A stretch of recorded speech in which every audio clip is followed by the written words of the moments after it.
Join us on a journey as we explore an area rich in Cuban history. Did you get scared by a chicken? And stumble on an event that takes us quite by surprise.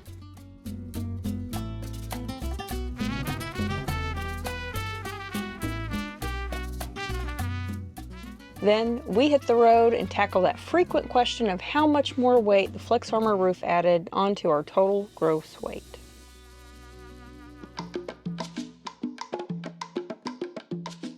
Can I make it? Ah! No. Owning a Ram will make you the king of three-point turns.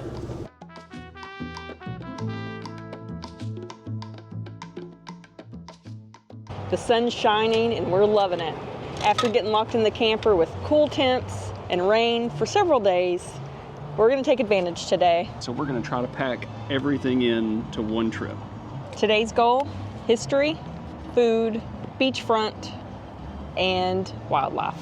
But we did have an unexpected surprise because there's always something going on in Tampa, Florida. And today it's something called Gasparilla, and that's where the pirates invade Tampa. So there's no telling what we're gonna see because there are pirate people everywhere. Lots of pirates. Arr.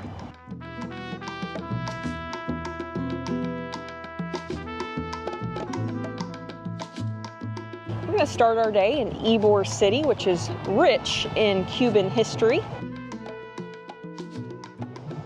The ginger is really, really good.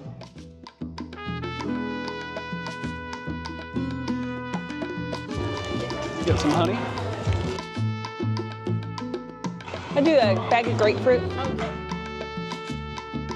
Thank you, ma'am. Thank you guys. Have a nice day. Thank you.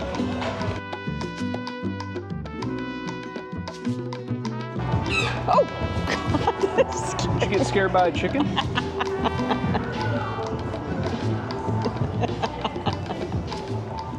That didn't take very long. Angela found her goodies. Yes, I'm so excited. Grapefruit and two kinds of honey. What kind of honey did you buy? Ginger honey and lemon honey, both were so good. And what's really neat about it is it was for a program where they work with kids that garden. It's actually a gardening program. And they teach the kids how to measure these things out. They grow a lot of these herbs in their garden to mix in with the honey.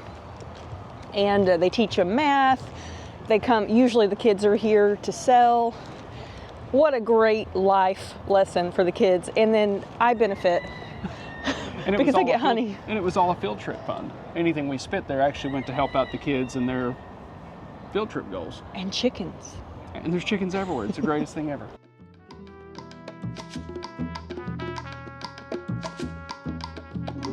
Pirates. Pirates. Pirate sighting. Pirate sighting. Pirates. Pirates. Pirates. Pirates. And now for the next part of the mission, food. And you had a recommendation that a lot of people recommended, multiple recommendations. I found it, and then we had viewers recommend it, and so that solidified it. We're going to go check out the Columbia restaurant, which is the oldest restaurant in the state, and that's our kind of food. So I just can't imagine that we're going to go wrong there. Is it really the oldest restaurant in the state? The internet told me so. Why are you crossing the street? We got to know. We need to know. Why'd you do that? I have successfully navigated us by phone. And I didn't have to do anything this time, and she didn't even get us lost. It's a good day. It's a good day. I think you've turned a corner. In 1903, a Spanish-Cuban immigrant by the name of Hernandez arrived to Tampa with his 4 young sons. He helped open the Columbia Saloon, which became the Columbia Restaurant in 1905. Now, the oldest restaurant in the state of Florida. Over the 120 years, it has expanded and is now the largest Spanish restaurant in the world, and still owned and operated by the same family. We almost made the mistake of not coming here to eat, and that would have been a mistake because that was amazing. And they serve on 3 different floors. They have 14 or 15 dining rooms, and they can seat 1,700 people simultaneously. But you'd never know it. They treat you like you're the only customer there, and they take really good care of you. I had a little bit of an affair with their salad. I don't get as excited over salad, and that salad, I, again, almost made a mistake and got soup. We've already paid for parking for the day, so we've decided to make it easy. We know there's not going to be parking down by the Riverwalk today. I figured I'd rather pay $9 to the Uber and not pay to park when we get there. And there's a lot of Ubers around here, so no problems. Hi, Lloyd. Hi. Just in time for the parade. This is an all-day event.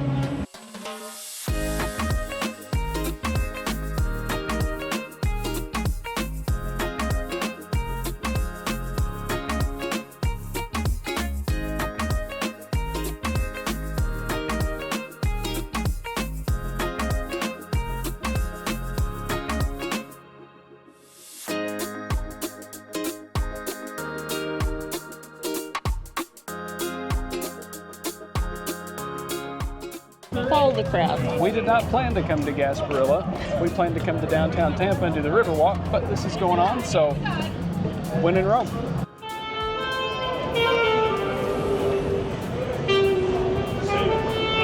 Beautiful.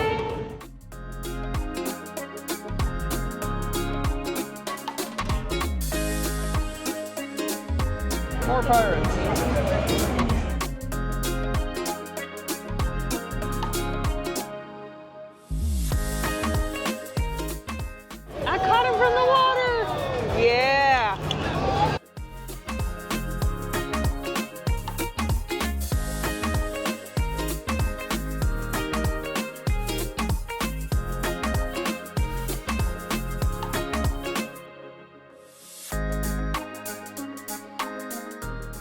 I learned beads are part of this. Didn't know it. Caught some beads. I'm just glad you didn't have to do anything for the beads. Yeah, this isn't Mardi Gras. Now what do I have to do to get the beads? I would throw some beads to you. All right. All right, there's beads I gotta catch. Pirates. Oh, somebody fell in. Oh no! This is the beloved annual festival held every year, celebrating the legend of the pirate Jose Gaspar. It started in 1904 when Tampa decided they wanted to create a Mardi Gras style event to liven up the annual May Day parade. This is the kind of stuff that you don't stumble on by chance very often when you're not in this lifestyle. But we stumble on a lot of stuff like this. But we're here, it's going on, so we thought, why not check it out? This is fun. It's a little intimidating, and we're sticking out like a sore thumb because we're not dressed like pirates, so I don't know. They're drunk, they don't know.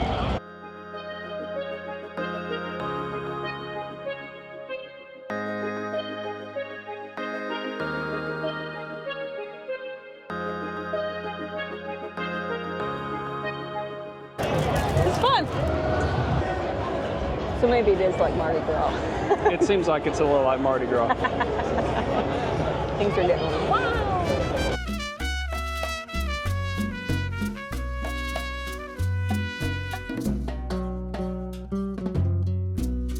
And right on time, there's the police. And he's gone.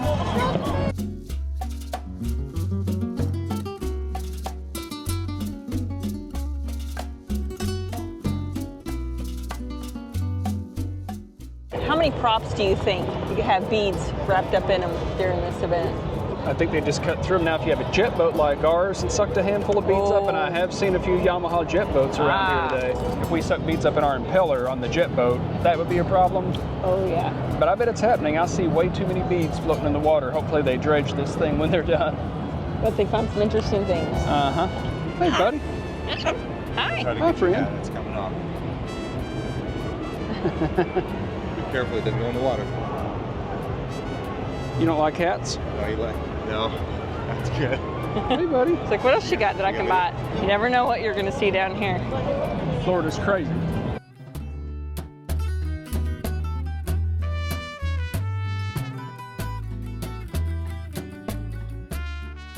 So we missed the pirate ship itself, but there's definitely a party going on down here. We're going to segue into the wildlife portion of our day. And Hopefully. Hopefully, and see what we find.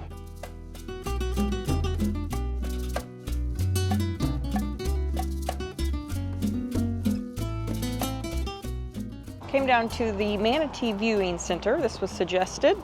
It is easily found on Google, It is not a hidden gem because there are hundreds of people here. We had to go into the overflow parking.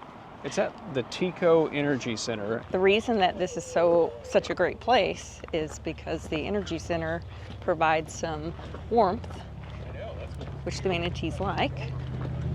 And so supposedly you can see all you want to see here.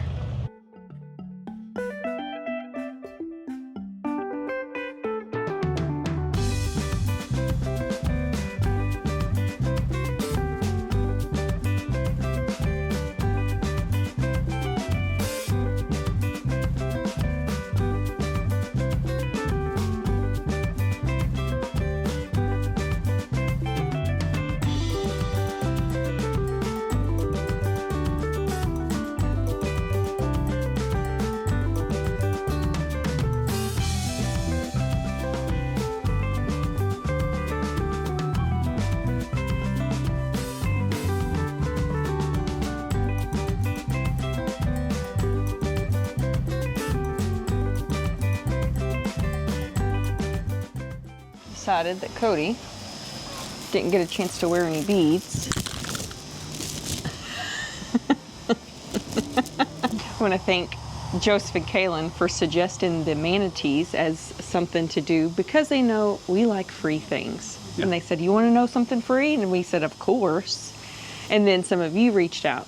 So that ended up being really cool. Yeah. And apparently the manatees move around more when it's cool outside because the power plant puts off hot water. We're going to camp this night and start getting ready for travel day tomorrow. We've been here 2 weeks. We never stay anywhere 2 weeks. We're feeling a little antsy, although it's been a little nice. It's been really nice, but I will say I won't miss Tampa traffic. It takes forever to get anywhere.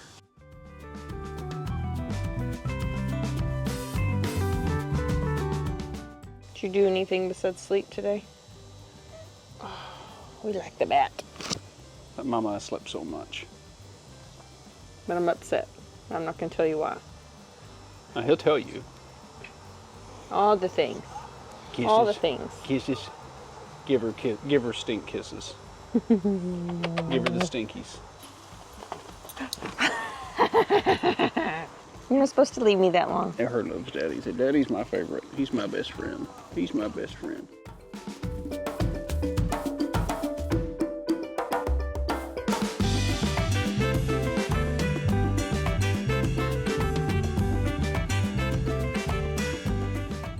It is travel day. It's been 2 weeks since we moved, and now we got to pack all this stuff up and get ready to go. Starting with the grill and the table, it always seems like every time we stay somewhere a long time, we get everything out all at once. I already put the bikes up. Now I'm gonna take care of the grill, and I'm reusing my Pit Boss grill cover because the Weber didn't come with the grill cover. I get tired of the same stuff on travel days. I really try to mix it up quite a bit. I'm gonna try some wraps today. I got some different cheeses and different meats and see how that does for us. I'm not a sandwich person. I think I can do this once and be okay. One of the things I do as we're getting ready to go is I'll go ahead and get the address dialed into the GPS, and I always look at any notes that Angela left me. And this one says, we have no full hookups, so I want to make sure I get all my tanks completely drained and completely empty, because while we have the honey wagon, I don't necessarily want to use it. But going into no hookups, it seems like our biggest problem is the sink, the dishes. As we're cooking, because we do cook a lot. We cook, we wash dishes. We can conserve our shower water pretty well. This was the problem. So I bought some paper plates, bought some plastic forks and spoons, and we can just use them where we can. So I've got some chicken made, I've got some burgers made.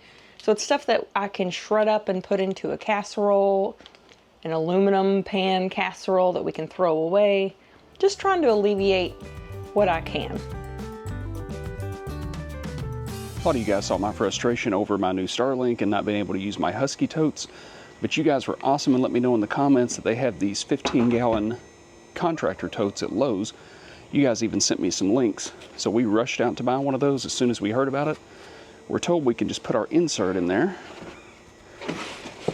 and that fits perfectly. And then we can take and put our dish right on top with some room to spare. Now I leave my router and my power hookups in the basement. It's just more convenient that way. So I'm gonna try to find some pool noodles or something to set on top of this to keep it from bouncing. This thing's pretty big. I haven't quite figured out where I'm gonna put it yet on travel day. So today it's probably gonna go in the back of the truck.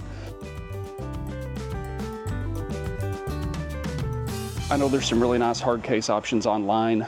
I've seen a couple that are 200, 250 bucks, and I really have a hard time spending $250 on a case when the whole thing itself costs less than $400.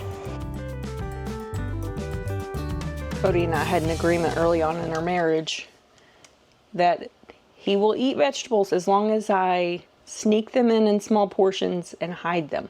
So I usually chop his vegetables really fine. I want to sneak in some lettuce. I don't think he'll complain about that on his wrap. He might complain.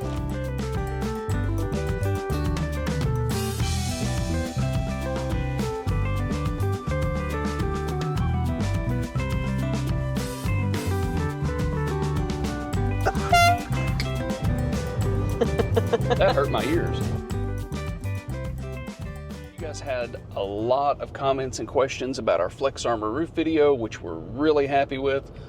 But one of the questions you guys brought up a lot was, how much weight does it add to the RV? So we're gonna swing in here at the Catskills.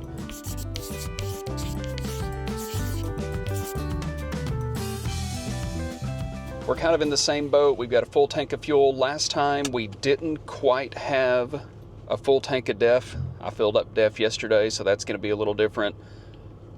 We have some fresh water in the tank, which is kind of a tricky situation because it shows empty. We know there's some water in there, but we're not sure how much.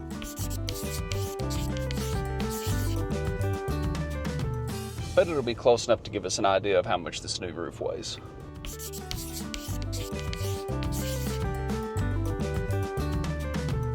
If you want to see how we break down everything, our axles and our pin weight, we'll drop that down here for you. But when we weighed the first time, we grossed out at 23,560 pounds. Just now, we grossed out at 23,840 pounds. That's a difference of 280 pounds.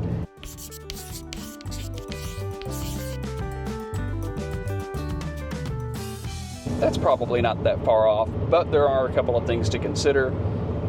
Last time, our fresh tank showed empty on the dial, but it still had water in it. How much water, I don't know. The tank's about 100 pounds, so it could be, you know, off by 10 gallons, 15 gallons, 5 gallons.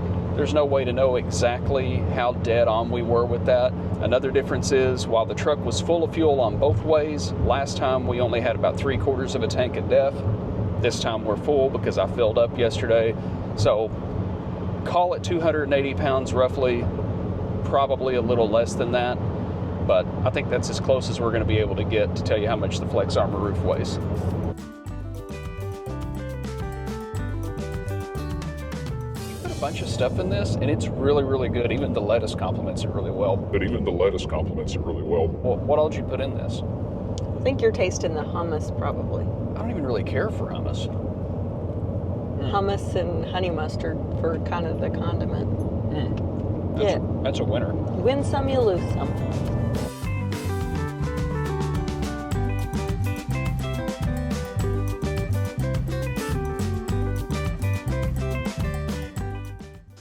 And that makes all the manatees kind of come up where they're easier to catch. So if it's a cool day, go to the Tico power plant and you'll see some manatees. Catch? Catch the manatees? Catch them as in see them. Catch them on film. Okay. Yeah. What did I do to earn these beads? Nothing yet. I'm cooking burgers, in fairness. I guess that's what I did. Let's reshoot that.